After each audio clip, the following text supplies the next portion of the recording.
Three things that I think I do really well, and that is harnessing energy. So my ability to use energy as a two-way street is something that I have honed for over 30 years. And I think it is the number one reason that people need help with in the workplace these days. The energy of communication, the energy of how they feel, how they show up, especially in the hybrid workplace. How do you manage energy? So that's number one. Number two, one of the greatest superpowers of a coach and a leader and a manager is curiosity. I talk about it in my book, The Practice of Curiosity. It is something that actually Mark Jeffrey from the Winning Summit really planted a seed in my brain many years ago. On one of the first Winning Summits, I did my first presentation on the building your curiosity muscles, because the more curious you are, you'll be a non-stop learner. You'll enjoy the journey. You'll find out more about people and people management, because at the end of the day, coaching is an art based on a science. So how can I understand people? How can I be curious about people? So that's the second thing that I think that I bring in helping leaders and managers coach other people in the workplace. And finally, pressure. How do we manage pressure?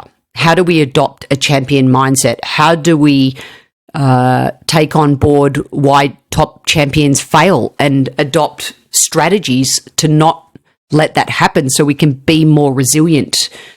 You know, a champion is defined by the adversity that they overcome. And in the workplace these days, people are under more and more pressure. And the pressure can come in all sorts of forms, not just from what's happening in their job, but people are bringing more of themselves to their work. And so all the pressures that they experience, I think I have spent my life in helping people deal with pressure on the tennis court. Now I do it off the tennis court. And so I call it learning how to embrace pressure, or practice with pressure, not even under pressure. For the tennis listeners out there, rather than saying I feel under pressure, most of the time it's self-inflicted and your shoulders will drop, instead of just embracing with pressure. Pressure's not going anywhere. So how do we embrace the moment? And I think that's three things that I really bring out with companies.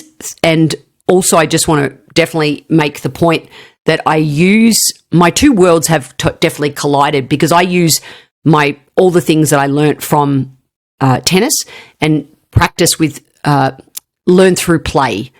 So learn through play is things like, when I want to teach empathy, we use water balloons to really absorb the water balloon and understand somebody's map of the world.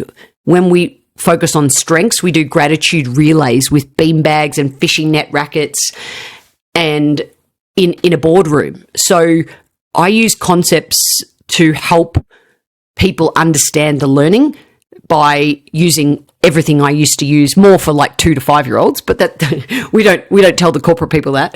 But a lot of those activities, like again, keeping two balloons in the air is an activity I used to do, you know, in what I used to call my Little Aces program to teach resiliency is what I do in the workplace. I've got two balloons going, you know, in the air.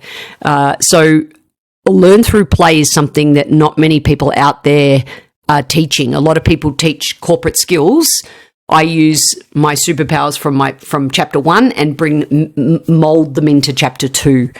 And that's a great reason for people to give me a call, find out more.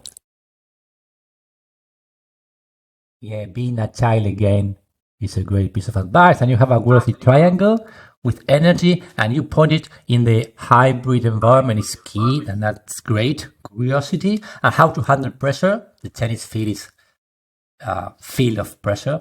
And you have a great foreword of your book. You have Judy Murray, and that's a great person to talk about yourself. I'm a bit jealous of that. How do you get that? What is the story behind that friendship, that relationship? How did she realize how good you are? Thank you for asking. I actually knew you were going to ask that that one question. So I actually wore my Scottish vest. I know this is audio podcast, but I am wearing my tartan Scottish vest that Judy gave me as a gift. So I'm channeling my inner Judy, because I often do channel my inner Judy because she has so much to offer the world. But the story of how we connected is fantastically cool, because it summarizes this entire episode, which is I had created girl power camps, and I was piloting these girl power camps in the top of Australia in Darwin. Shout out to Pat Coburn that gave me my first opportunity to run these camps. And we used the characters from Judy Murray's Miss Hits program to use as warm-up dancers, but I was doing teenage girls, so they sort of modernized the dances and made them a bit cooler. And so I put a post on Facebook and said, thank you, Judy, for creating these characters. Check out my girl power camp. And she's like, this is grand. Can you be in Scotland in 2 weeks and show me what you've done? I haven't learned anything in a very long time. That was a terrible Scottish accent. Apologies, Sarah, if anyone's listening who might be Scottish.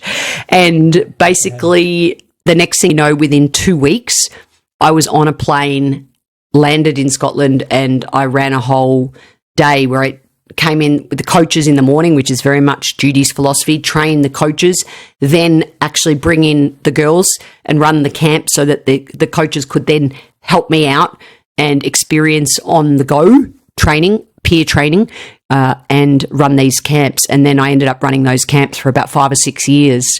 And I still have an online course if anyone's curious, again, acecoach.com.au, to learn more about how to run a girl power camp. I'm so grateful actually of housed all my tennis ideas in one place on a website. Obviously, I don't push it, I don't promote it. I mention it only because those two courses came up, the Girl Power Camp and the Presentation Blueprint. But I'm happy that I have a tennis legacy somewhere, if that makes sense. And we then also started speaking at conferences, and we were quite often the only two women. Maybe there was one or two others as well, but less than 10, 20%. And so we bonded over being able to chat together after the day was finished and debrief. We call it the 4 Fs: fun, friendship, fizz. Yes, there's sometimes a little bit of fizz there at the end of a day. And I'm missing one. Fitness. We throw in a bit of fitness, nothing too heavy. But we bonded over that, and so much so I'm so excited to share with everybody that myself and Tina Samara and Judy Murray will be running camps for underprivileged kids in Kenya, in Africa, in August. And we're going to run a Women of Kenya entrepreneur evening. So we're doing a 3-day tennis safari experience, and then we're actually going on safari together.